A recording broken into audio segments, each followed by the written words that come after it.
Oh, they put the chat bar on the other side now. That explains why it wouldn't pop out on the left. They put it on the right.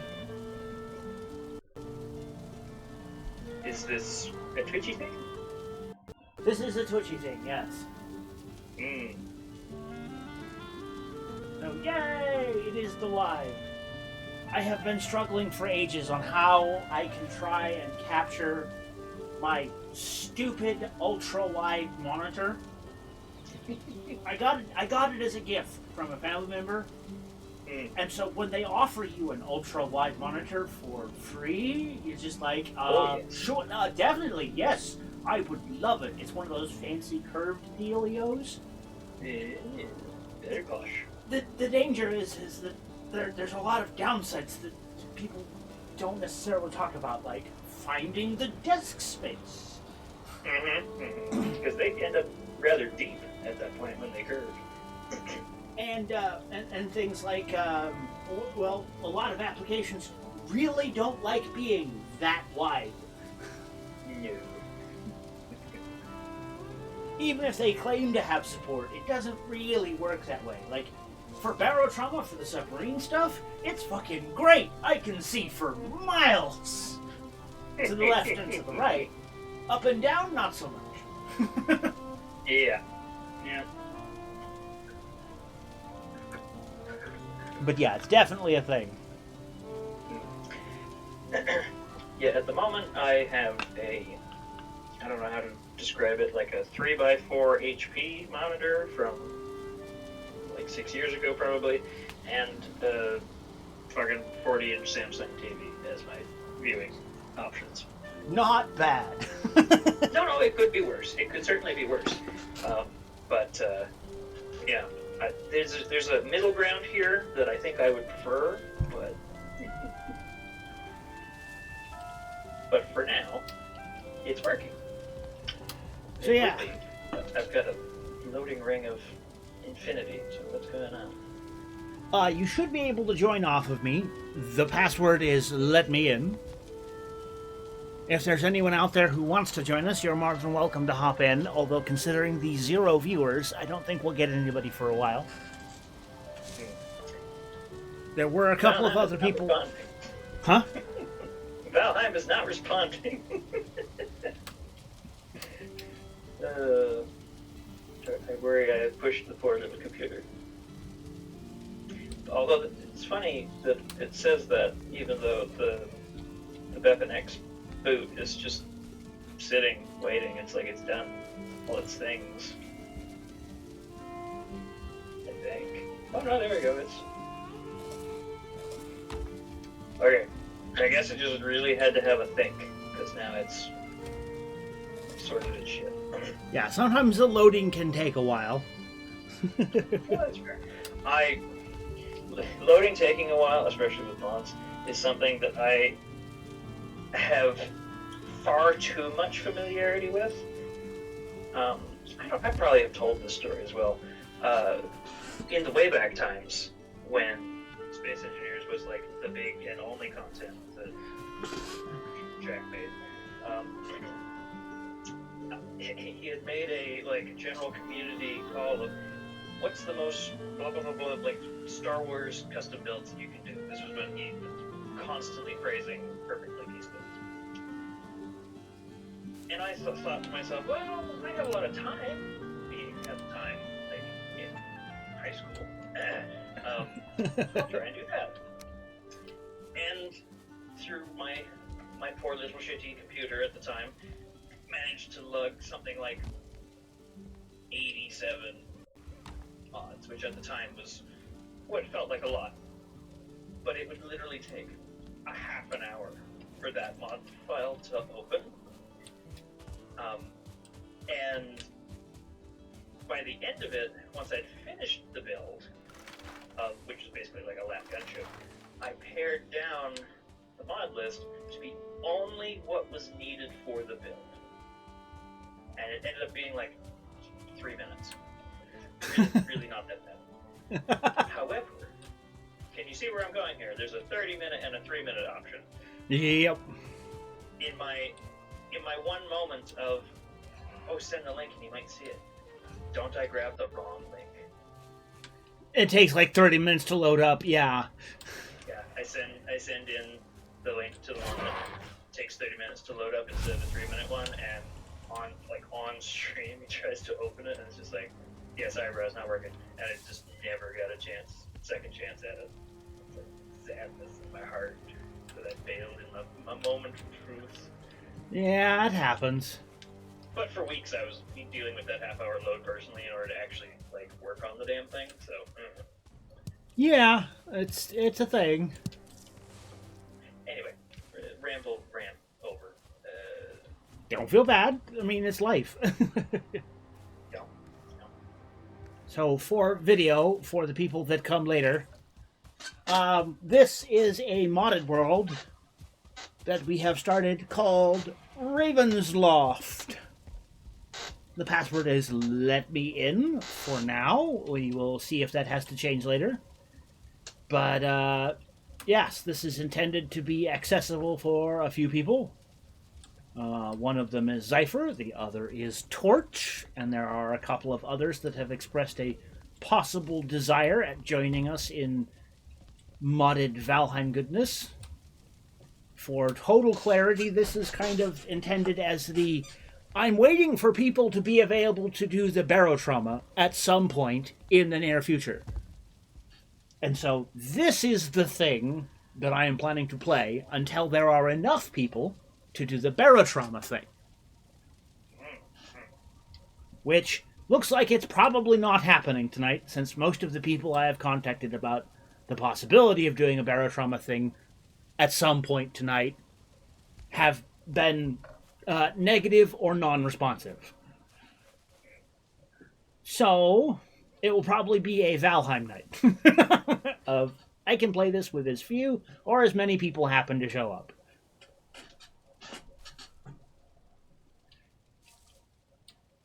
No, my intention is that at some point I'm going to throw this on a purchased server.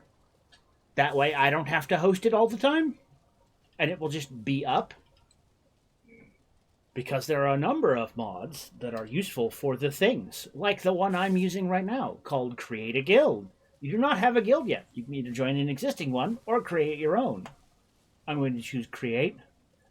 I'm going to go on down to the Raven and give it the old Raven's Nest treatment, because that is most of the people I'm playing with currently have been from the Raven's Nest.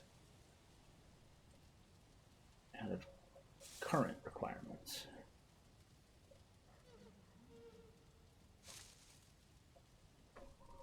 Raven's Nest. Description. Caw. Motherfucker. There we go. Crab War has created the guild. There are group features. That's one of the other mods that's in. That lets us actually have the floating group of you can see your party members' health bars and have a pointer to where they are. Oh, excellent. It integrates nicely with the compass mod, which is ever so useful for finding the things you actually need. For instance, never run out of mushrooms, because you don't have to strain your eyes attempting to find them in the wild. You can just go, the compass says there's some this way. I explained it to Torch, but I should probably explain it for the interwebs. Pre-internet outage, I was playing this with a buddy of mine from the Raven's Nest by the name of Zypher. And we got up to the point where we got to vanilla up to having portals.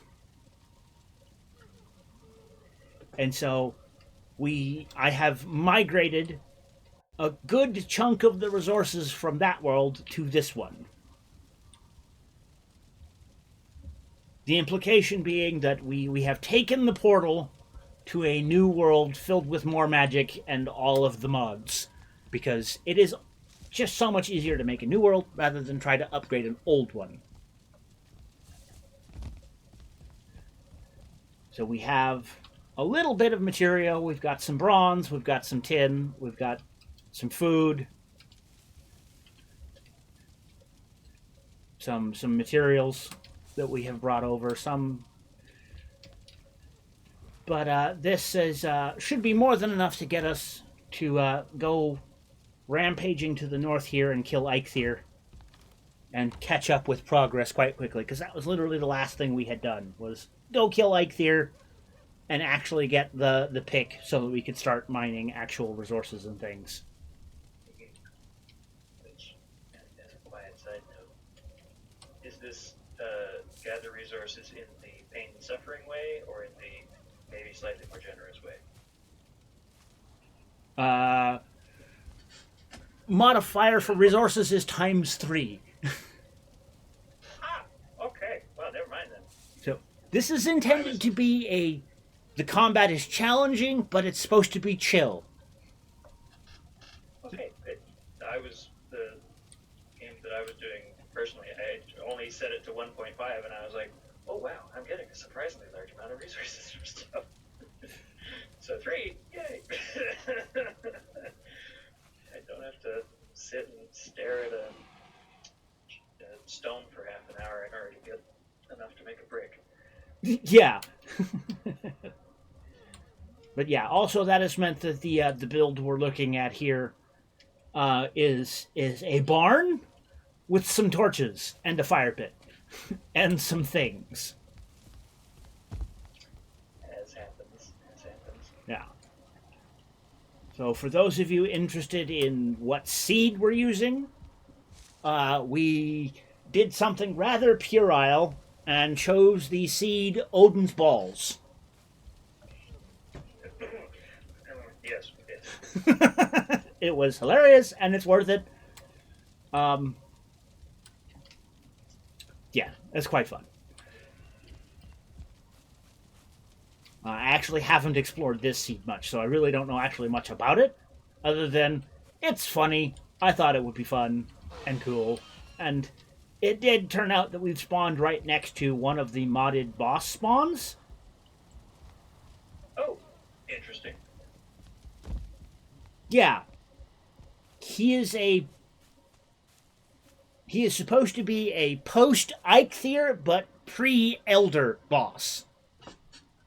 Oh, So you are intended to have a couple of Vikings of bronze level technology to take him on, and he is a snake that does poison damage. I have fought him before in earlier iterations. He was relatively easy, but during my mod testing, while there was no internet, I did attempt to take him on, and oh boy, no, that's not true no more. He's hard. He is not the easy. He used to be a big, chunky, slow snake. He is a lot thinner. His hitbox is a lot harder to hit. He does spit poison attacks now. So he can bite at you and spit at you and do all kinds of horrible things, and he has a lot of hit points. Also, welcome to the world. Thank you. I exist. Go away, Hugo. I know.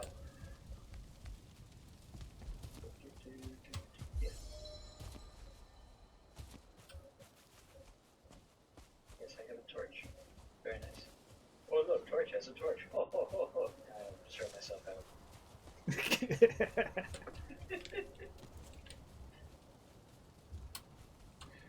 Yeah, I was mentioning earlier that this audio setup is gonna change because right now, in order to actually, I could probably fix that if I do one of these dealios.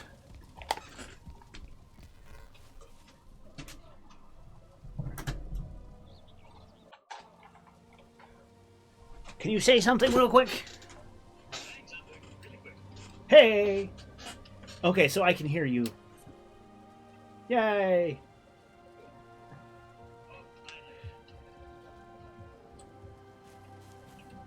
I did scalp some of the initial rocks, but not a lot.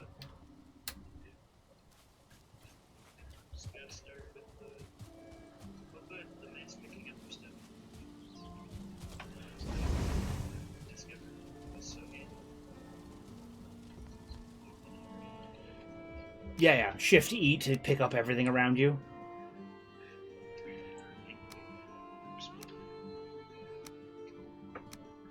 So,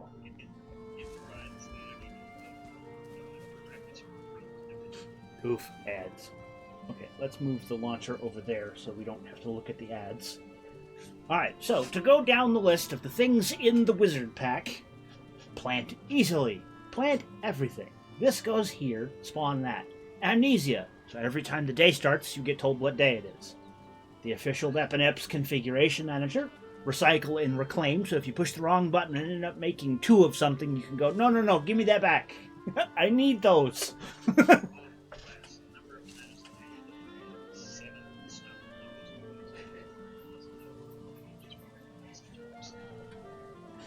Well, I've done it to myself a number of times where I go to upgrade a thing and instead I make another one and I go, fuck!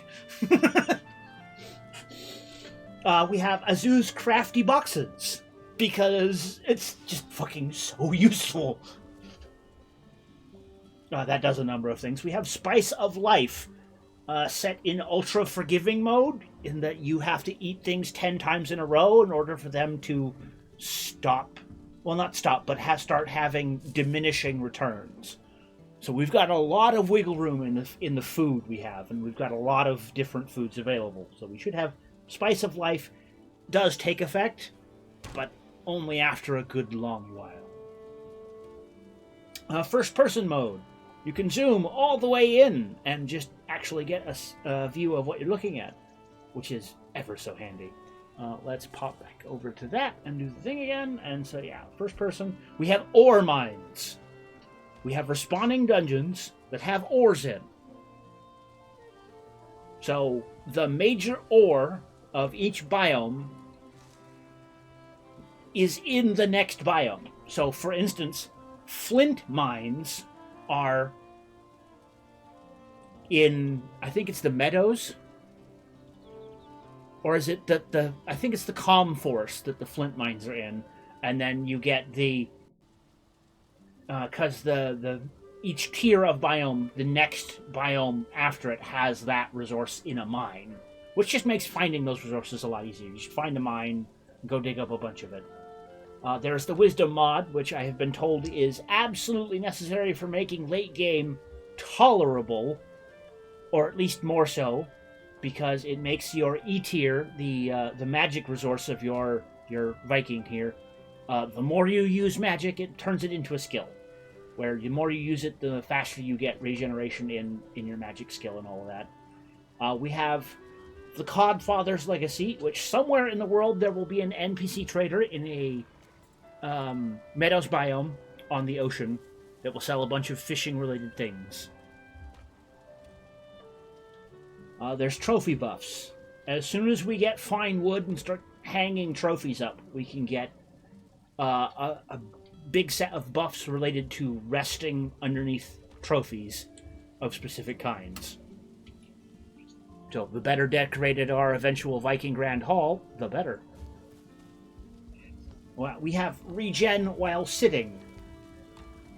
So you get a small incremental tick of health that's constantly ticking when you sit down, rather than just getting it in the big chunks that you get naturally with the food income. So you get a small passive hit point buff for just sitting down. We have the Minions buff, which allows you to use trophies and stone to make a minion to follow you around to give you little skill bonuses to things.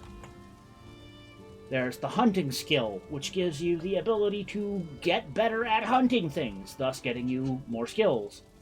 Lets you have the ability to track down your prey: boars, deers, wolves, loxes, hares, snakes, chickens, birds, and bears. There's the Guck Collector, which is the swamp version of the Mistlands Sap Collector, making collecting Guck much easier for the long run. The Beekeeper mod, which gives you the ability to get skills in beekeeping, giving you faster and more production of that, so yay. There's the Waypoint mod, which adds a resin-powered safe zone in random places in the world. They recommend making camps and the like around them, because there's a anti-monster zone around the waypoints where you can go, yeah, monsters can't come here.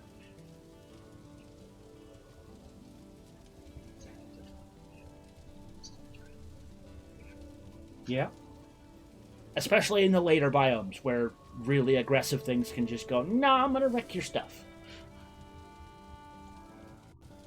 We have simple elevators because, fuck yes.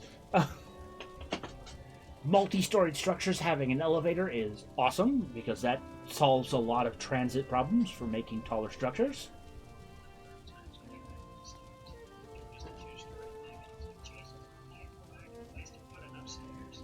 Yep. The stairs in this barn are a perfect example of why I wanted simple elevators. We've got the fermenting skill mod, which lets you be a master brewer. I figured pairing that with the beekeeping was definitely a thing of like, ooh. Unfrightened tamed animals. Tamed animals are no longer afraid of fire, which lets you do a number of things that are useful for keeping yourself and your pets safe. We've got Hagi, which gives you comfort groups and gives you how much comfort they're getting you into integration to a better understanding of how comfort works. As I have completely forgotten, and I was like, I'm going to need that because I have completely forgotten how this comfort system works. We have Carry Master, which lets you pick up your tamed creatures and put them down with no fuss. So you can go, I need my tamed boars to move over here.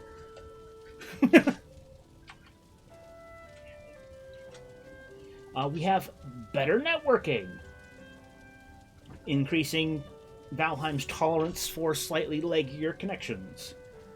Of course, by requirement, Bepenix Valheim, which is the core mod upon which all of this is based. Upgrade worlds, server dev commands.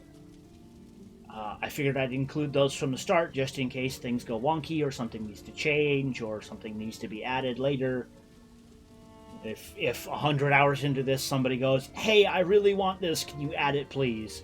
Well, server dev commands and upgrade world isn't installed, so we can't do it. It's like, well, bam. In from the start. We have better fishing, which adds a whole tech tree to fishing, which I thought was pretty fucking awesome, and I want to get to that point eventually. We do not have the fishy mod. I wish I could have gotten my hands on that at some point so that I could have preserved it, but probably I wasn't able to find it.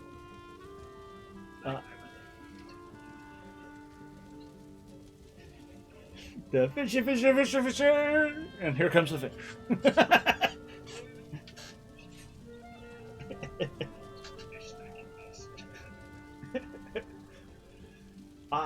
The other necessity was Under the Radar, which in conjunction with the Compass mod just makes finding shit so much easier. There's contents within, where you can look at a box and tell what's in it, which saves you hundreds of hours of opening every single box to find out where the thing you need is. Show the contents of any chest while hovering over it. We also have VNEI. Valheim Not Enough Items displays all items and recipes inside a UI. We have Localization Cache, which reduces the load time from loading the localization of all of the different mods that have 2 lines of text that add a localization file that needs to be added.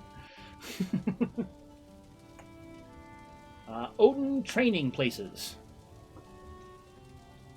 It is a mod that lets you train your skills in a interactive and enjoyable way rather than simply doing the dumb things.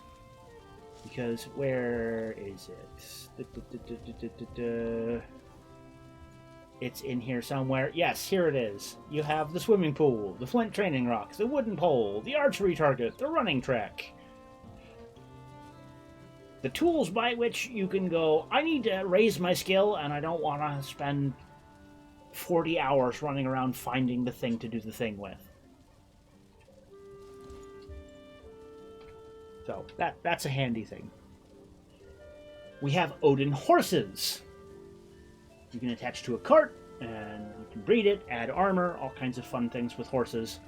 I have modified Odin horses so that the horses will now spawn in the plains rather than the meadow. Because I have felt in the few times I have played it with Odin horses, they are way too powerful to be available from the beginning. They should be a late game creature because they just make every... Once you get a horse, you don't ride around without it. It's once you have horses, you do not spend time on land without them. You just don't. It's just so much faster.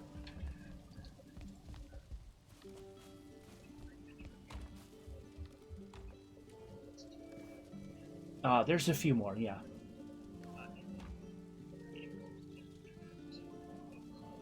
None at all. Go for it.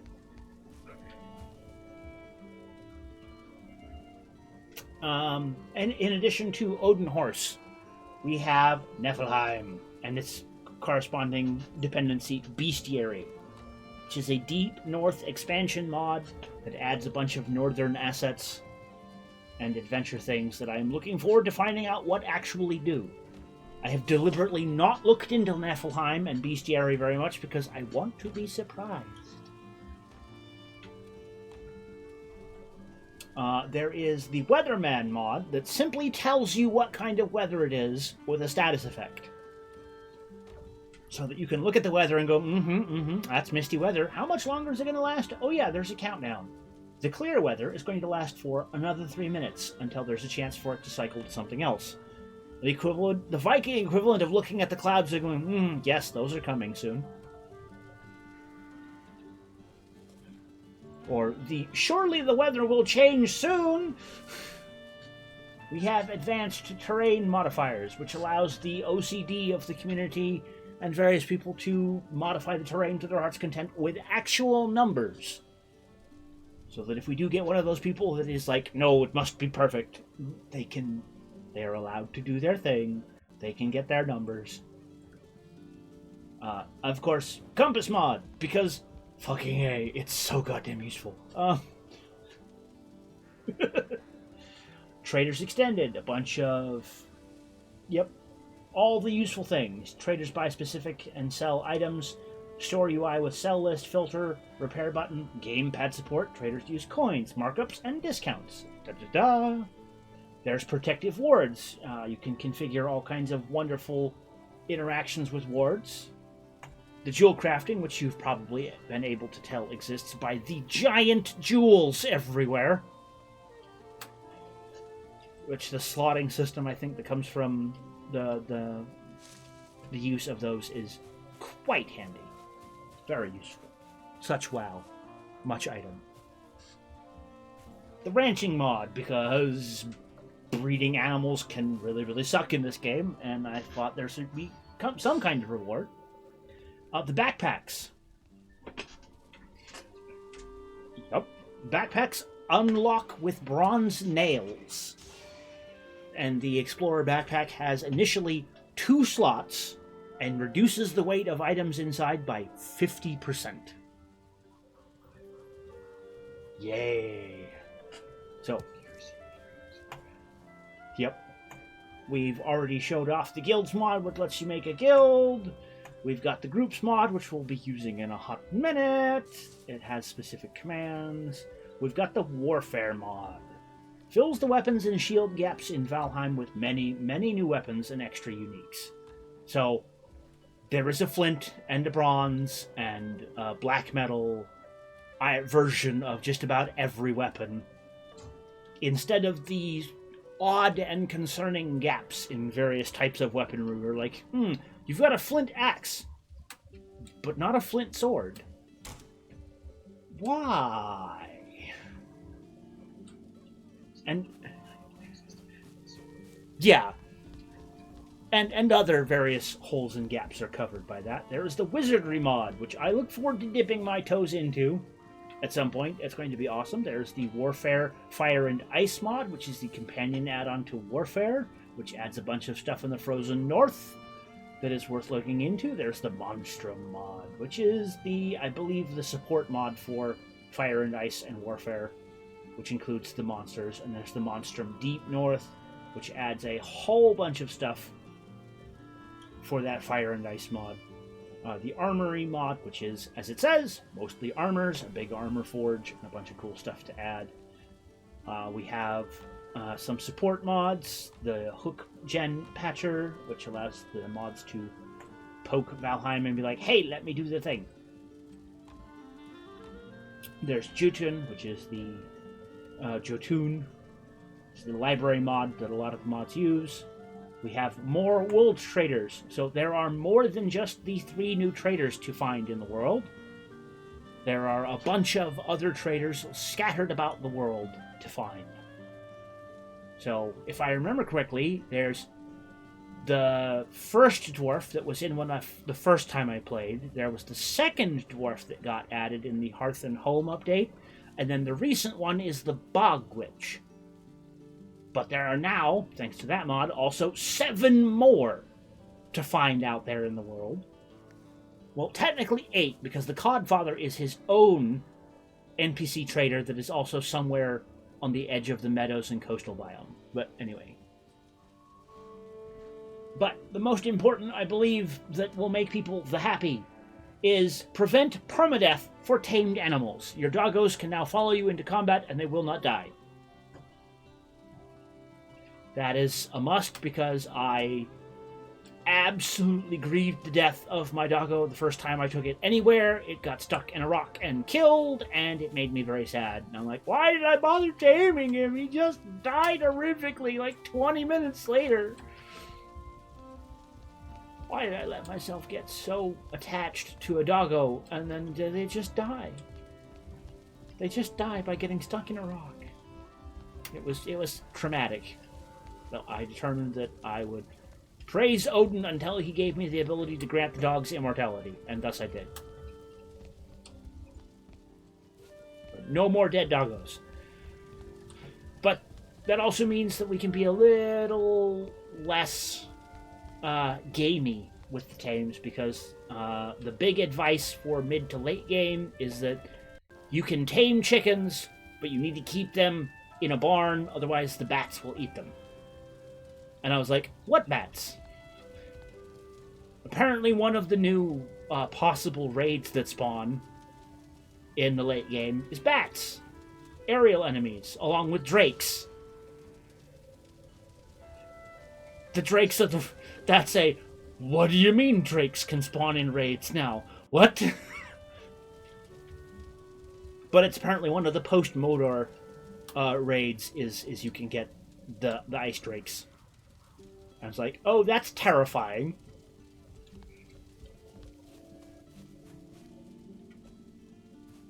But yeah. So, there's a lot in here. I look forward to poking about with this. I'm going to do a quick thing